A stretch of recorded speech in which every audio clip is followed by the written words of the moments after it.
Hey class, how you guys doing? Okay, welcome to Module 3. This week we are going to be working on and talking about the digital resume. So before I do that, I kind of want to jump back over to Module 2, so just we can do a quick review of where we're at and kind of where we're headed.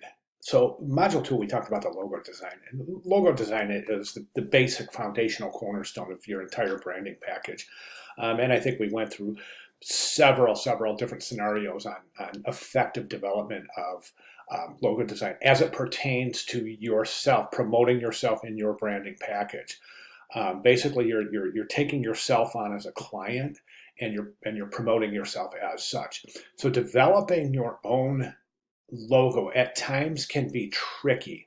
And I think the propensity for a lot of students is to try to develop their logo to really to a very high degree to mirror their working style as a designer. And my caveat in that regard, and a lot of you, and this is one of the takeaways from week 2, that's why I'm bringing it up again in this video, is to not be overly excessive in one specific style or genre while developing your logo as it reflects you as a professional designer. And the reason behind this, and I think a lot of students are a little confused at first, and they say, well, wait a second, I'm supposed to show my personality as a designer. And yes, you absolutely are.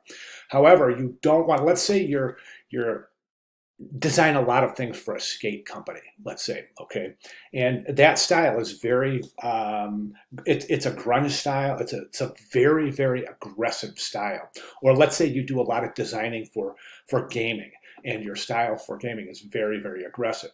Well, the problem with translating that to your logo is that when you start circulating your logo to potential design hiring professionals, a lot of times they'll look at your logo. If it's overly aggressive, overly passive, overly simple, overly feminine, overly masculine, a lot of times a hiring professional will look at the logo and say, oh, well, wait a second, if their logo is this aggressive, I'm not sure if this is the designer for me, because I need somebody that's going to design a very subtle approach for any specific job. Okay, and that is the relevance of trying to remain neutral in your stylistic renderings as they relate to the representation of yourself through your logo. Again, guys, it's a really important point, and it's one that I think that is critical for all students to understand moving forward.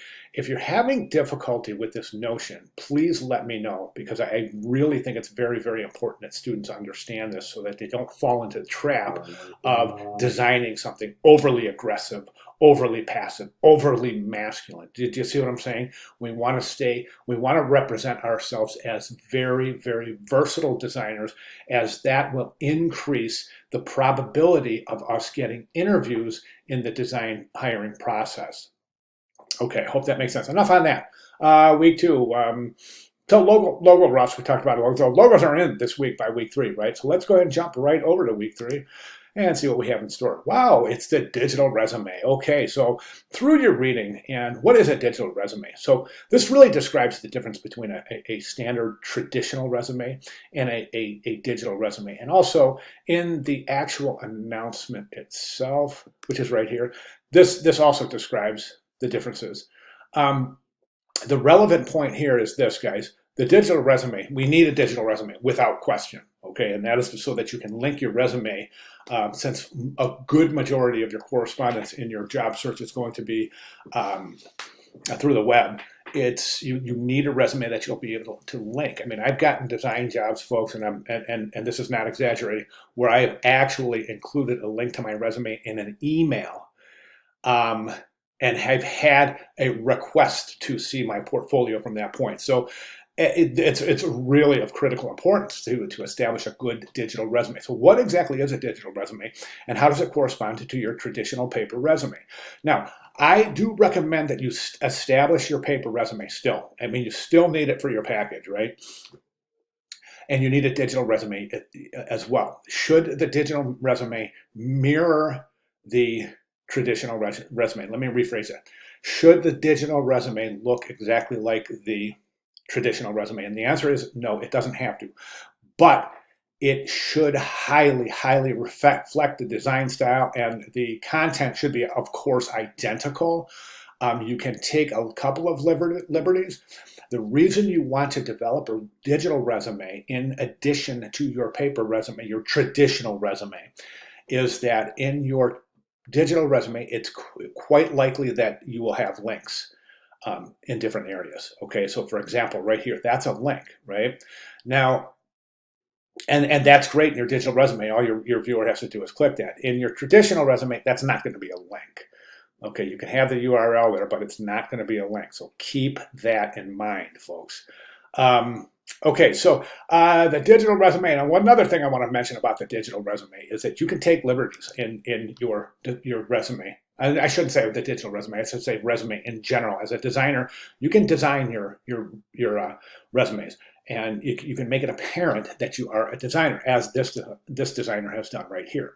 Right? I wouldn't go too crazy here, guys. I mean, there's a lot of trends. When you guys do your research, you're going to see a lot of trends for digital resumes for graphic designers. And some of them are great. Some of them aren't. Just make sure that everything makes sense. If you're going to show a graphic that illustrates how your skills in Illustrator are in comparison to Photoshop, or a lot of times we see these kind of graphs that show our technical skills. Make sure you're measuring it against something. Okay, so a lot of times we just see this like kind of chart, like I'm this good at Photoshop and I'm this good.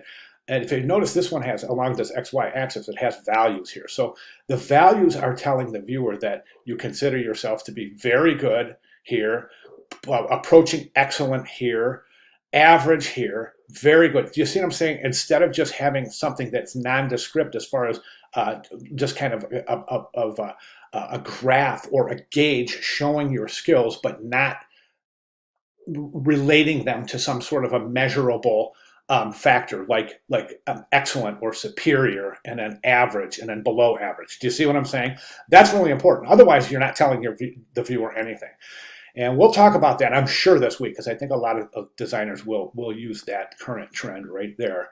Okay, Module 3, digital resume. So what do we have? Oh, right down here. This is the Chapter 3 from the textbook, guys, and that is in your writing. I'm going to jump right over here to Module 3, digital resume. Let's click that guy open and jump in here and take a look at these fantastic resources we have for you this week. Learning objectives, of course, module at a glance. Reading and resources. This is textbook Chapter 3, guys. This is it, man. This is the chapter that you don't want to skip. If you're going to skip any chapter, make sure it's not this one. And honestly, guys, you should be referring to this chapter on a daily basis. It's phenomenal. And I'm just going to jump over. I'm not going to go through the chapter, but in the book we see this is what goes into the written part of your portfolio. We have the resume, the cover letter, the business card, and designing your self-promotion package. So everything is right here, one-stop shopping, guys. Please do not skip the textbook. We move on to digital resume right here. Okay, so reading and resources, guys. Also, the required resources down here. There are a ton in the required resources and the additional support and optional resources. There's a ton of things here. Now, guys, spend some time on this. All right, if you review these, you'll have a great idea. It'll take you a while. I'm not going to lie. There's a lot of information here. You definitely want to review that. Then we also go to the rubric for the resume, the digital draft of the resume. We jump over here and we have there's more resources right over here. So be sure to review the resume. Okay, I'm sorry, the rubric for the digital resume. Okay. That's resume draft. We also have peer critique. We have got critique this week, guys. Logo. Let me talk real quick about critique. In your design critique, you always want to point out observations that you see, and you always want to give suggestions for improvement.